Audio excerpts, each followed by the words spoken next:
Quiero hablarles sobre Simeón y Leví. Génesis 49, 40. Esta historia tiene 3 pasajes para considerar, no me voy a considerar 2. Voy a considerar Génesis 49, 5, 6 y 7. Y luego Éxodo 32. Así que usted busca Génesis 49 y Éxodo 32, por eso tenemos para compartir ahora.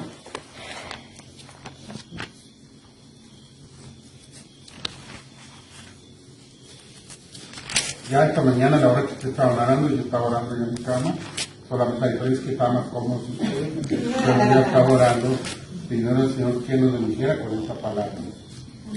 Y es la historia de dos de los 12 hijos de Jacob. A la gente los critica a los cristianos, a veces yo veo que dicen, yo no quiero la iglesia porque un hermano me dio mal testimonio, ya no quiero ir, o alguien me defraudó en la iglesia. Y yo le digo a esa gente, bueno, esa gente, si usara ese razonamiento para el trabajo, no trabajaría porque donde quiera me encontrar gente mala, sube al camión igual, en la familia, en los hijos, siempre va a haber alguien que nos decepcione. Y si el hijo nos decepciona, ¿va a dejar de ser nuestro hijo? ¿Vamos a abandonar la familia porque alguien no? Entonces, ¿por qué nos ponemos tan chiquiones con el tema de que, ay, pero hermano me miró, pero es que el pastor no me saludó, es que me tiró una pedrada y me lastimó, ya no quiero ir? O sea, a veces somos muy sensibileros para los temas espirituales. Queremos encontrar perfección en la iglesia y, oh surprise, la iglesia está compuesta de seres humanos. Y la iglesia que está compuesta de seres humanos es una iglesia imperfecta. Porque el evangelio es perfecto, pero la gente que va es imperfecta y ni Dios ni el evangelio tienen la culpa de nuestras imperfecciones. Entonces, cuando hablamos de la nación de Israel, el pueblo de Dios, que se constituye de 12 tribus, ya tribus se constituyen de los 12 hijos de Jacob, vemos que la historia de Jacob es turbulenta, la historia de Abraham es turbulenta, la historia de Jacob es turbulenta, y la historia de los hijos de Jacob es turbulenta. Y si estudiamos la historia de nosotros, ya nos vamos a encontrar muchas historias turbulentas. O sea, es parte de... ¿Eso asusta a Dios? No. Eso nos asusta a nosotros y asusta a los demás. Si alguien nos conoce es Dios. Dios no está mirando qué es lo malo que tenemos, sino qué es lo bueno que tenemos. Dios no trabaja en base a lo que somos, sino en base a lo que podemos ser.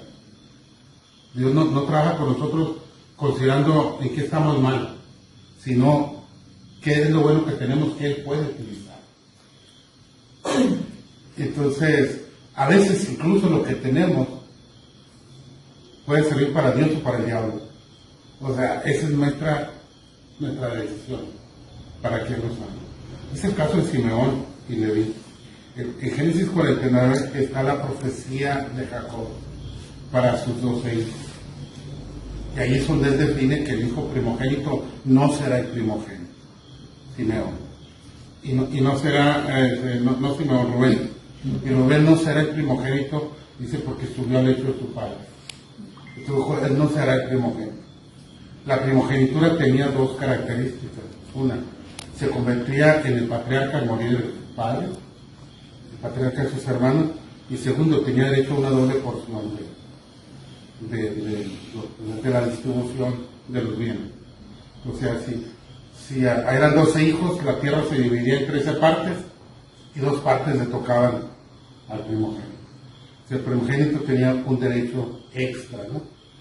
Y entonces lo que hace su profecía Jacob es que divide la primogenitura en 2. Le da a Judá la primogenitura del poder, del gobierno, del patriarca, y le da a José la doble porción. A José le da la doble porción. Y Rubén se queda pagando la palabra por esto. Pero una profecía interesante, ahí están todas las profecías para todos ellos, para los 2 hijos. Jacob está en Egipto. Ella va a morir, tiene ya 17 años en Egipto, y después profetiza.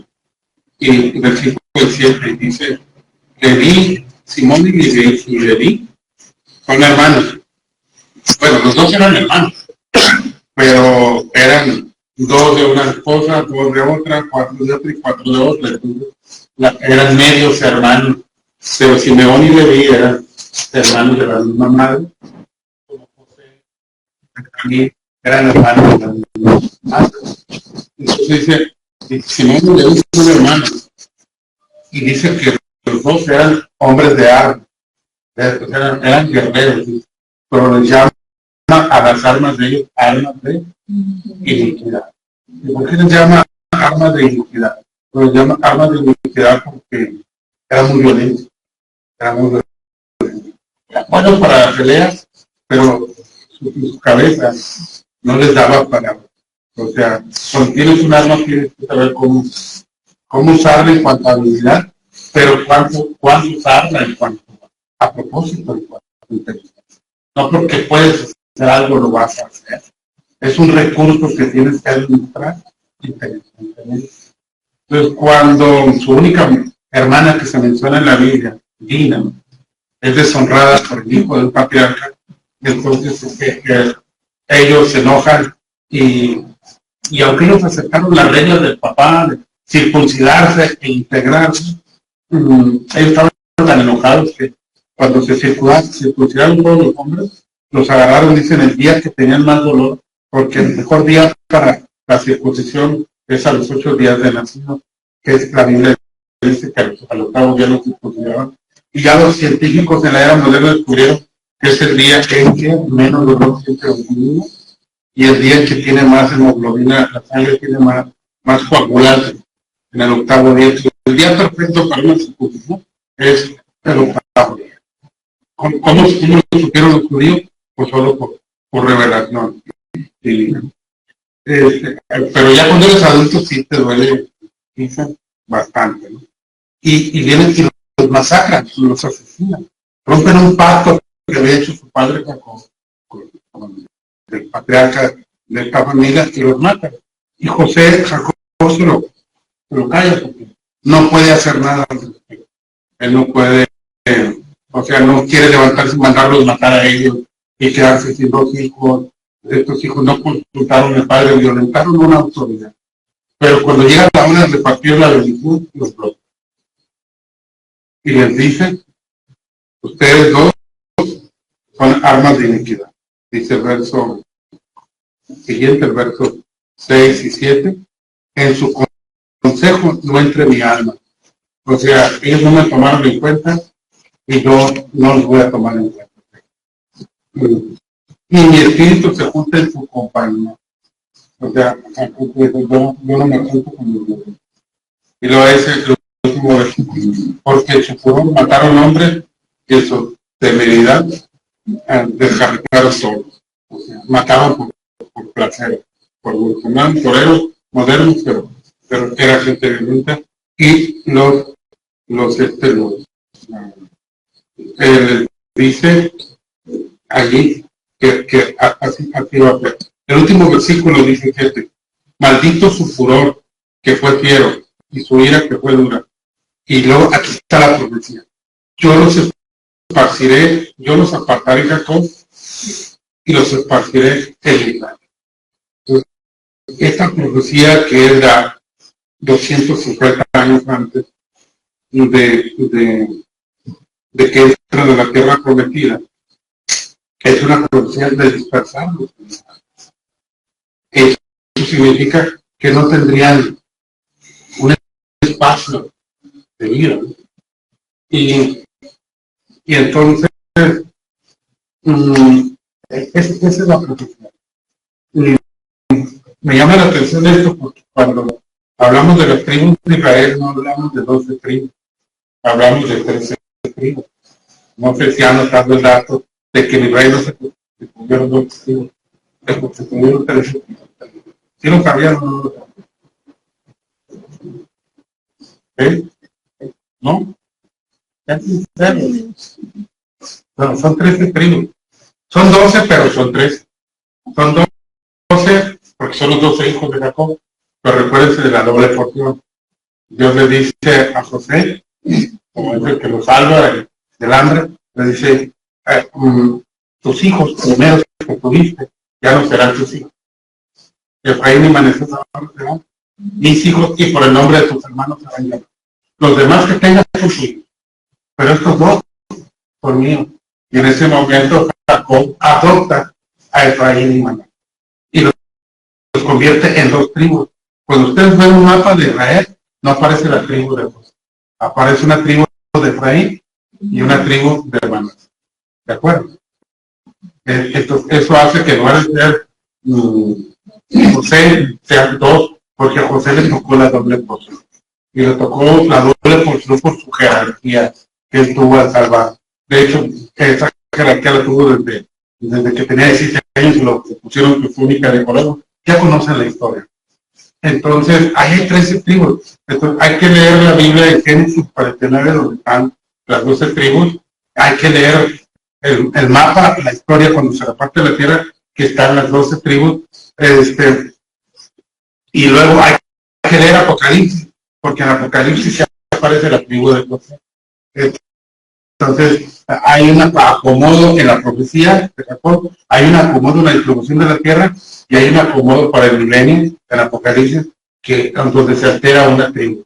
Una tribu es la que, o sea, tribus diferentes, hay un juego de tribus, o sea, todo es seguro en promesa, pero está basado en nuestra fidelidad.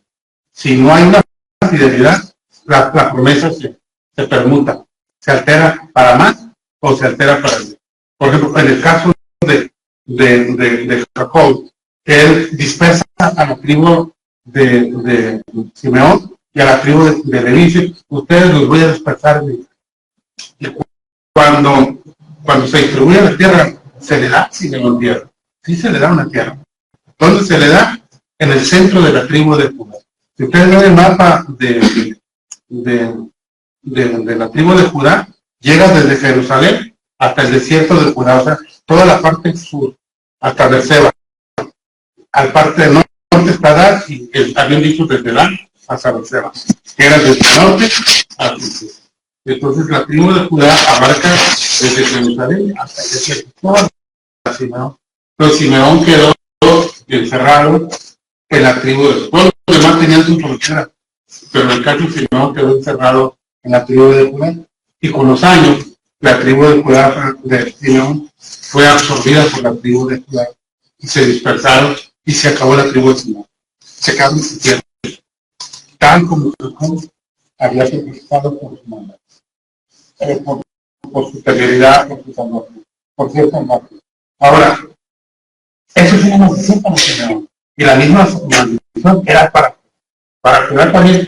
Había una profecía, para Leví había una profecía de dispersión y se cumplió la profecía de Leví. Leví tampoco tuvo tierra. Leví también se convirtió en disperso, pero la tribu de Simeón desapareció en su poder, pero la tribu de Leví no. La tribu de Leví tiene otra historia, y está cuando Moisés recibe los 10 mandamientos y regresa del monte y encuentra que su hermano, por indicación de acuerdo, había hecho un becerro de oro. Y se enoja Moisés y quiebra los tablas de la ley, y él está muy enojado, no sabe qué hacer. Bueno, sí sabe lo que tiene que hacer, pero entonces convoca y pregunta quién está conmigo, porque iba a hacer un juicio humano, iba a matar a todos, Dios iba a limpiar a Israel. Entonces dice, ¿quién está conmigo? Y nada más la tribu de Leví.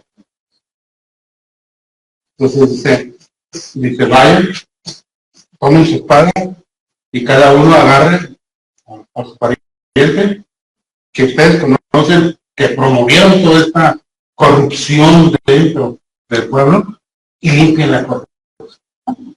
Qué difícil es hacer esto. Qué difícil es que un presidente ejecute a un hijo corrupto, a un hermano corrupto. ¿Por qué no hay corrupción en Singapur? Pues el primer ministro de Singapur dijo, al primero que encuentre corrupto, lo mando a ejecutar.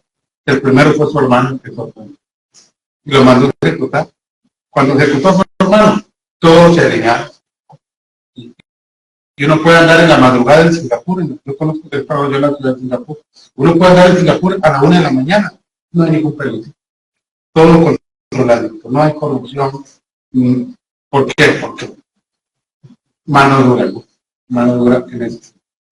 Acá soñaríamos que un gobernante meta a la cárcel a su hermano, por su hijo, ¿no? Que se haya dado corrupción, porque todo se alinearía, ¿no? Todo se alinearía. Pero bueno.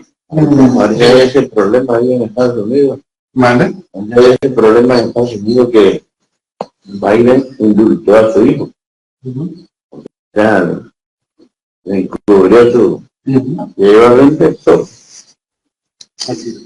Sí. Entonces dice que los hijos de los revitos fueron los que tomaron el padre. Y dice Éxodo 32, 28, 29. Y los hijos de Leví lo hicieron conforme al dicho de Moisés, y cayeron del pueblo en aquel día como 3,000 hombres. Eso costó la idolatría en el país. Entonces Moisés dijo a los levitas, hoy os habéis consagrado a Jehová, pues cada uno se ha sido consagrado en su hijo y en su hermano, para que él dé bendición hoy sobre vosotros. Ese día la maldición de Jacob se volvió para Moisés la bendición para él. Y se cambió el destino de maldición por uno de bendición. La profecía de Jacob no se cambió en cuanto a dispersión, pero sí se cambió en cuanto a maldición y bendición. Simeón en la dispersión fue su maldición y pecado, pero Leví en su dispersión fue su bendición. Convirtió la derrota pasada en una victoria para el pueblo. ¿Cómo fue posible esto? Bueno, que Dios le dijo a Israel, yo necesito las creencias de todos, no son las creencias materiales. Su hijo primogénito, cada hijo mayor, pero cuando este tribu le respondió a Dios, dijo, ya no quiero a un hijo de cada uno, sino voy a hacer un sustituto y voy a cambiar a un levita por un hijo más. De tal manera que ustedes ahora van a ser tributarios a los levitas, para que los levitas ocupen el lugar de su hijo mayor. En lugar de que su hijo mayor sea llamado al sacerdocio para servirle a Dios consagrados para mí, yo tomo a una tribu, la tribu de los, y ellos van a ocupar el lugar de los primogénitos. Hubo un milagro de sustitución y entonces los levitas fueron distribuidos en toda la nación, no tuvieron ejido, tuvieron su ejido, vamos a decir, su 50 por 50, su parcela, su huerto familiar, pero no su parcela como los demás. No tuvieron su territorio, pues, y los dispersó en Israel, pero los dispersó para que fueran benditos. Para que fueran benditos. Ahora, ¿por qué es importante para mí este pasaje? Primero, porque aunque parece que hay un destino para uno, que no es el mejor, hay acciones que no tenemos que no tienen que ver.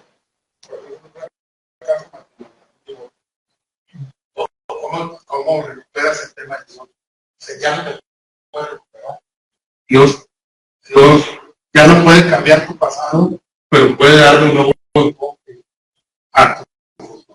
No se puede alterar el tema de que eres un divorciado o una divorciada, pero sí se puede alterar que en esta nueva etapa seas la bendición que no fuiste el anterior. Puede haber un fracaso de nosotros los pastores y que la gente va a juzgar, va a condenar, pero uno puede convertirlo en un instrumento de bendición, de aprendizaje, de escuela, de recuento. Entonces, Dios es un Dios de segundas oportunidades. Y en el caso de Leví, encontramos un Dios de segunda oportunidad. Y de ser fieros y delincuentes y asesinos, los convierte en sacerdotes para que estén en la presencia y para que sean bendición. Incluso, como no había un sistema judicial en Israel en aquella época, entonces, cuando alguien mataba a otro, como lo habían hecho en el pasado, ahora podían ir y esconderse en las ciudades donde administraban, se llamaban ciudades de refugio, y el sacerdote lo protegía. Y ese hombre no podía ser matado hasta que no hubiera un juicio. O sea, no había impunidad. Lo que había era protección para que no fuera asesinado de manera criminal por venganza. Porque en la acción judicial le ejercía la familia. Se juntaban las familias y los amigos y eran los que iban y buscaban. Entonces, eso sería o sea, el enfoque científico. Entonces, sí, el punto para mí esta enseñanza en la mañana es no podemos cambiar el pasado, pero sí podemos cambiar las consecuencias del pasado para que lo que es maldición se vuelva bendición, lo que es fracaso se vuelva didáctico, una oportunidad de reaprendizaje. Dicen que el hombre es el único animal que se tropieza con la misma piedra dos veces. Y una vez vi un perro que venía caminando por la banqueta, que había un perro bravo enfrente. Cuando el perro venía por la banqueta, se paró en seco y se brincó a la banqueta y dio vuelta y le sacó al perro bravo. Ese perro ya una vez se había asustado con el perro bravo y se acordó y le sacó la vuelta. A veces uno se tropieza con la misma piedra dos veces, ¿no? Y Dios es paciente para esperarlo. Una vez, dos veces, tres veces, cuatro veces. Llegará el día que tal vez nos alejamos tanto que ya no es de. Con Dios no se puede jugar. Dios tiene Dios no tiene límites para perdonarnos. Si 7 veces cayó el justo, 7 veces el Señor te levantará. El problema nunca va a ser Dios. El problema vamos a ser nosotros, que nuestro corazón se va endureciendo. Llega el día que nos volvemos cínicos, desvergonzados, indiferentes, y cuando ya queremos, ya no podemos. Es cuando contestamos al Espíritu a tal punto que ya no sentimos redargüimiento. Y cuando no sentimos redargüimiento, en ese momento ya no hay para nosotros oportunidad. Y no porque Dios no nos la quiera dar, sino porque nosotros mismos nos autoexcluimos al endurecer nuestro corazón. Porque el único que puede tocar nuestro corazón es el Espíritu. Pues el caso de la tribu de Leví responde a Moisés y toma las armas que antes eran de iniquidad, ahora para hacer justicia. Y en el momento que hace justicia, los convierte en hombres de paz. Nunca más tomarían un arma. Ahora tomarían el incienso, tomarían el animal para el sacrificio, tomarían la Torá, la palabra del Señor, convirtió sus armas de guerra en instrumentos de bendición. Se convertirían ellos en instrumentos. Si analizamos el trasfondo de cada uno de nosotros, no éramos una cosa. No lo éramos. Bueno, no sé si alguien de ustedes era tipo de la madre Teresa de Calcuta o algo así, pero en mi caso, yo digo, yo le dije a Dios, ¿por qué me elegiste a mí? Revisando mis tropezones, revisando mis fracasos, la mayoría no conocidos por los demás, pero sí conocidos por mí. Yo dije a Dios, ¿por qué me elegiste a mí? Y la palabra que vino aquí fue por gracia. Porque yo quiero, porque te amo. Y como dijo el Señor, instrumento útil. Me dice. Y Leví se convirtió en un instrumento útil. Ustedes pregúntense si son un instrumento útil. Porque si son un instrumento útil, el Señor los sabe. Y Él borrará todos nuestros pecados y los arrojará a lo más profundo del agua. Y nunca más nunca más se acordará de eso. Eso es lo que digo, nunca más se acordará. Nosotros somos los que vivimos muertos. Nosotros nos acordamos. ¿Sí? Una pregunta así, conforme a la enseñanza. ¿Cómo podría escribir un instrumento útil? ¿Cómo se podría describir un instrumento útil? Que lo que yo tengo y lo que yo soy pueda servir a los demás. Porque en el caso de Dios usó sus fortalezas que ellos usaban para mal, Dios los usó para bien. Ellos estuvieron dispuestos a hacer el cambio. La Entonces, algo maravilloso que Dios nos dio es que cada uno de nosotros nos dio capacidades diferentes. Ninguno de nosotros somos iguales. Dios nos dio capacidades diferentes. Algunos les dio más profundidad espiritual. Hay hermanas que son buenísimas para la oración, hermanos que son buenísimos para la oración, pero los ocupas en otra cosa y no sirven para otra cosa más que para orar. Pues son buenos para eso. Hay hermanos en la iglesia que cuando piden ayuda para trabajar son los primeros que levantan la mano, pero no van. Y los otros que no levantan la mano, ahí están. Hay hermanos que se ven muy discretos, ¿no? Pero ahí están a la hora que tú les dices. No hacen mucho, pero ahí están. Entonces, cada uno tiene sus propios talentos. Los músicos tienen sus propios talentos. Si yo tengo músicos en la iglesia, yo no los involucro que andan allá construyendo, que andan... No, que todos parejos. Todos parejos. Entonces, puedo venir, agarra la guitarra, ponte a tocar y dirige la alabanza. A ver si es cierto que todos parejos, ¿no? Si por resulta que no sabe tocar, bueno, pues a partir de tus zapatos, los que tienen el don de la música, ellos tienen que ensayar, tienen que practicar, o sea, exígeles que hagan eso, que se consagren a eso. No les pidas que hagan otras cosas. ¿A qué es bueno para la construcción? ¿A qué es bueno guiar? Por puro de guiar. Ese si no lo ponen, si se muere, porque le gusta estar ahí en la puerta persiguiendo maltrato de la gente, le fascina que lo maltraten, que se disfruten. Ahí está, siempre ahí, que lo miren feo porque se está poniendo orden. Pero eso ahí. Entonces, instrumento útil significa que yo tengo un don y ese don puede ser utilizado para la gloria de Dios.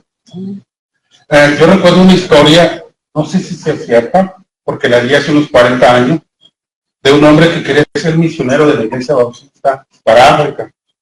Y él oraba a Dios que lo mandara como misionero. No sé cómo él entendió, cómo es que Dios le habló a él. Y le dijo, tú no vas a ser misionero. Tú no vas a ser misionero. Tu hermano va a ser misionero. Pero a ti te voy a dar la capacidad para que tú respaldes el trabajo del hermano. Y aquel hombre tenía una capacidad empresarial extraordinaria.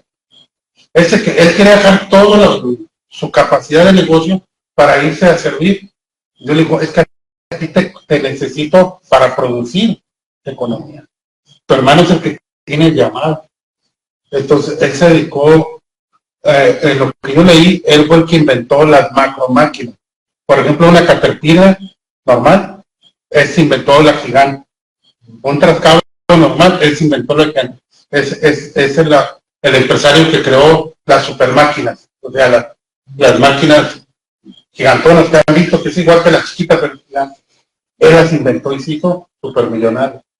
Y entonces su hermano se fue de misionero a la África y con él levantó iglesias, levantó escuelas, levantó hospitales, levantó centros comunitarios. O sea, su hermano jamás él si fuera un misionero, allá estaba muriéndose de hambre, esperando a ver quién le mandaba unos benditos. Pero él se sacrificó su capacidad empresarial por ir de misionero, sí, pero él tenía otra capacidad que podía utilizar. ¿Qué hizo entonces? Él preparó una economía suficiente para respaldar el ministerio. Y entonces en África levantó un ministerio extraordinario. Todo se debía a este empresario. Pero este empresario invirtió en la gente que tenía el talento para misionero y él, o sea, finalmente era su obra. Pero lo que hizo él fue financiar. Y a veces veo tantos factores que están en situaciones tan críticas que yo pienso que si la gente que tiene talento para producir dinero se dedicara a sostener sus proyectos cuando menos 1 año, 3 años, 5 años, hasta que se consoliden, no para toda la vida, pero sí para que habría mucha gente que no estaría sufriendo por el llamado. Entonces, hay talentos, pues. Entonces, yo tengo que saber cuál es mi talento. Hay hermanos y hermanas que quieren cantar y es una tortura oírnos cantar. Pasan horas con un canto y dicen, y no lo hago para ustedes, lo hago para la gloria. Pues hágalo allá en tu casa, hágalo en la calle, no vengas a torturarnos a nosotros de aquí. O sea, zapatera tus zapatos, si no sabes cantar, ¿por qué estás cantando? O sea, es que lo hago para Dios. No, pues a Dios dale algo mejorcito, o sea, haga a alguien que cante por ti, ¿eh? O sea, invierte en eso. Si tú no sabes cantar, entonces Dios quiere usar los instrumentos útiles para su gloria. Sí, lo he visto que hay empresarios que apoyan a... Yo ya visualicé bien en lo que respecta a mi persona y mi capacidad, apoyar al que está obrando, que está trabajando. No a cualquiera. No a cualquiera. Y ahorita te voy a decir algo, no toda la vida, sino hasta que se consagra. Y que lo sepa, que la leche de la ubre te va a secar para que se vaya preparando, se empieza a comer otra cosa. Pues, hace años tuve un detalle en la angustia tremenda. Un hermano abrió un programa de radio en la Zapata. Nosotros, yo vi con él hacia un anuncio de una campaña y él dijo, él tenía esa visión. Entonces, como platicamos con el director de la radio y le empezó su proyecto y le abrió. Entonces ya vino a buscar los patrocinadores y semanalmente iba a pasar. No de semanal, parece semanal. Creo que siempre. Y entonces yo entré ahí, pero ya después con el tiempo ya como que ya no quería ir. Entonces se me hizo pesado. Y yo dije, yo estaba pensando que estaba mal, ya al dejar de apoyarlo ya estaba mal. Y a veces uno mismo se pone esa carga por... No puedes dar lo que no tiene. Entonces, todo tiene un límite. Entonces agarré yo y oré a Dios. Y una predicación de mi hermano ahí porque oré para el altar y Dios me dio esa revelación. Ya. No pasó nada. Claro. Y el programa siguió. Siguió y agarró un impulso, hermano. No fue por mí nada más. Ese hermano era el de la visión. Y es igual con una iglesia local. Una iglesia local no puede hacer más allá que su propia capacidad. A veces casi estrangulamos a los hermanos para que cooperen para ABCD, y tronamos la economía de la iglesia. No le puedes pedir, no le decía a mi papá, mi mamá no le puede sacar agua a una piedra. Ya la vaca ya le exprimes y ya la ubre ya está seca y todavía le quieres, ya quieres que salga sangre, o sea, ya no se puede. Entonces, uno tiene que usar sus talentos a la medida de su desarrollo y de sus posibilidades para bendición de los demás. Debe ser un gozo servir a Dios. Yo tuve que aprender a decir no a muchas cosas, porque como yo tenía un talento y un momento que estaba desarrollando casi 10 ministerios diferentes del 90 al 2000. Y en esa etapa me colapsé y me solté espiritualmente. Ya para el 2000 yo estaba tronado. Estaba tronado ¿por qué? Porque estaba abarcando más de lo que yo podía. Estaba descuidando lo que era lo más valioso. Mi vida devocional, mi comunión con Dios, y empiezas a ver la vida de otra manera y empiezas a perder el objetivo principal. Cuando los predicadores que envió Jesús a predicar regresan, dicen, los demonios se nos sujetan, los espíritus salen, los enfermos son sanados, y a los pobres es predicado el evangelio, y dicen, está bien, tranquilos, alicantes, montes, pájaros, y ¿verdad? Pero dice, alégrense más, porque su nombre está escrito en el libro de la vida. Yo tuve que entender que lo más importante que yo tengo no es mi ministerio, sino mi salvación. Eso es lo más importante que tengo, mi salvación. Y después de mi salvación, mi ministerio. En el sentido espiritual estoy hablando. En el sentido espiritual. Entonces, usen los talentos que tienen para la gloria de Dios, pero no se exijan más de lo que pueden. No truenen su familia, no colapsen su hogar por la obra de Dios. Porque la obra de Dios siempre habrá quien la pueda hacer. Pero uno a veces se entrega al cielo, no deja nada ni para uno, ni para los hijos, ni para la economía. De rato uno, ni hijos, ni economía, ni esposa, ni esposo. De rato, ¿qué pasa? ¿Qué pasa? Que todo el mundo le reprocha a uno, pero es que todo lo hice para Dios. Y Dios dice, pero yo quiero que te dije que lo hicieras así. O sea, yo no te pedí que hicieras todo eso que estaba haciendo. Entonces, el talento se tiene que usar en un...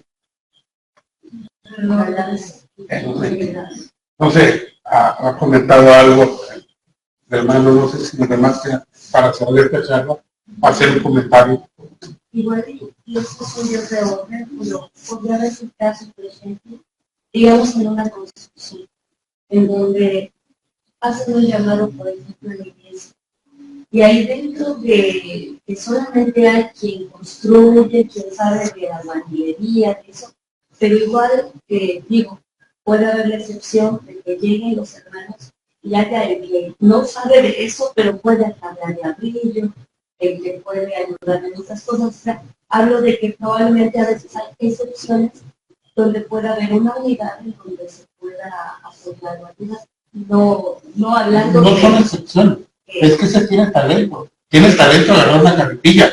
Pero, por ejemplo, si va toda la iglesia, por decirlo, entre comillas, que todos puedan colaborar con lo que se va a realizar. Claro, gracias por comentar. Es que todos pueden servir, hasta los niños. Sí, enseñan a los niños que tienen una piedra.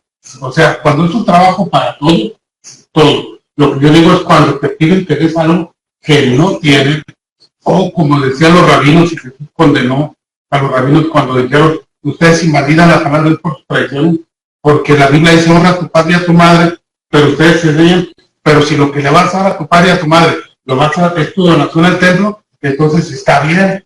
¿Cómo que está bien? ¿Vas a abandonar a tu padre y a tu madre para darlo al templo? Y dicen, no, ustedes invalidan el mandamiento de Dios.